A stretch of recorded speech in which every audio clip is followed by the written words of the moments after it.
দীর্ঘদিন ধরে খনন না করায় ও ক্রমাগত খরার কারণে প্রায়শই গ্রীষ্মকালে সোনারগাঁও জাদুঘরের এই মনোরম লেক শুকিয়ে যায়।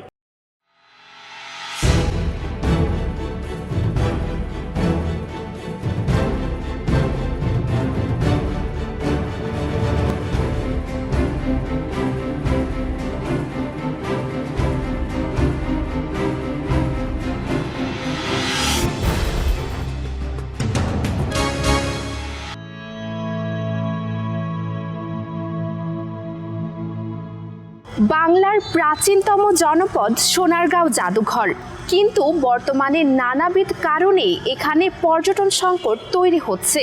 ফলে এই প্রাচীন জনপদটিতে রক্ষণাবেক্ষণ এবং উন্নতিকরণের প্রতিবন্ধকতা সৃষ্টি হয়েছে।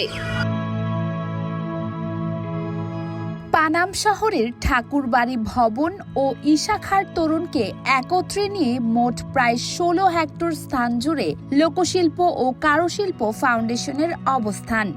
এখানে একটি জাদুঘর, একটি লোকজ মঞ্চ, সেমিনার কক্ষ ও কারুশিল্প গ্রাম রয়েছে।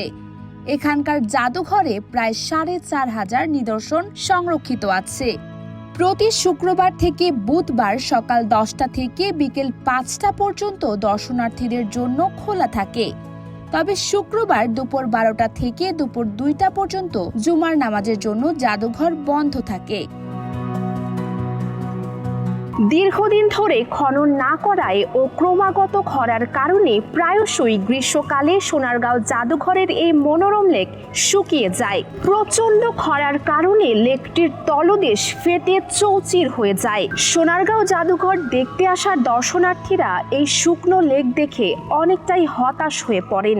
এই লেকে দর্শনার্থীদের জন্য ছিল নৌবিহারের ব্যবস্থা, তার পাশাপাশি ছিল মাছ ধরারও ব্যবস্থা, কিন্তু লেকটি প্রতিনিয়ত শুকিয়ে যাওয়ার কারণে নৌবিহার এবং মাছ ধরার ব্যবস্থা দুটোই বন্ধ হয়ে গিয়েছে। গ্রীষ্মকালে সরজমিনে দেখা গেছে দর্শনার্থীরা শুকনো লেকে নেমে ঘোরাঘুরি করছে। নৌবিহারের নৌকাগুলো লেকের তলানিতে পড়ে আছে। নৌকায় বসে কেউ কেউ ছবি তুলছেন।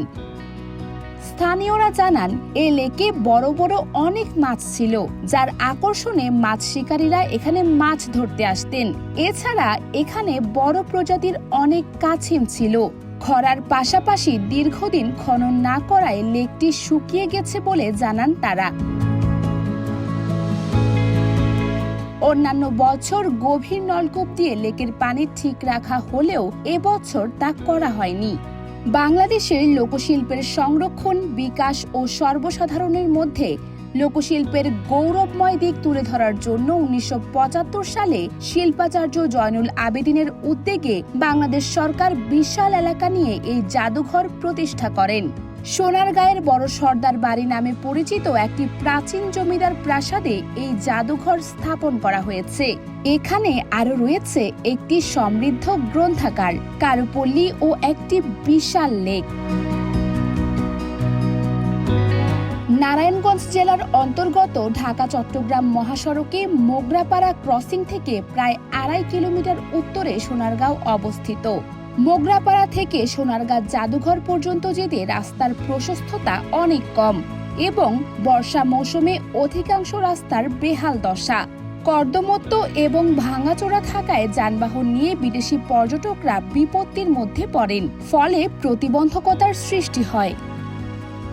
সোনারগাঁ জাদুঘর আসার পর আপনার ফিলিংস কেমন, কিংবা কি কি দেখলেন ভেতরে? ফিলিংসটা ভালোই ছিল। তা আগের মতন ওই সেই পরিবেশটা নেই, যে আগে যেরকম মনে করেন যে নৌকা টোকা ছিল, একটা সবারই একটা স্বাধীনতা ছিল বা একটা ছিল, ঠিক আছে, ওই এটা আসলে এখন নিজের অনুভূতিতে হচ্ছে না। আগে আমি কয়েকবার আসছি, আমার ওখানে আগে যেরকম ছিল এখনও ওই রকম আছে, তবে কিছুটা পরিবর্তন হইলে আগের থেকে অনেকটা হয়তো সাকসেসফুল হইতো বা সুন্দর দেখা যাচ্ছে।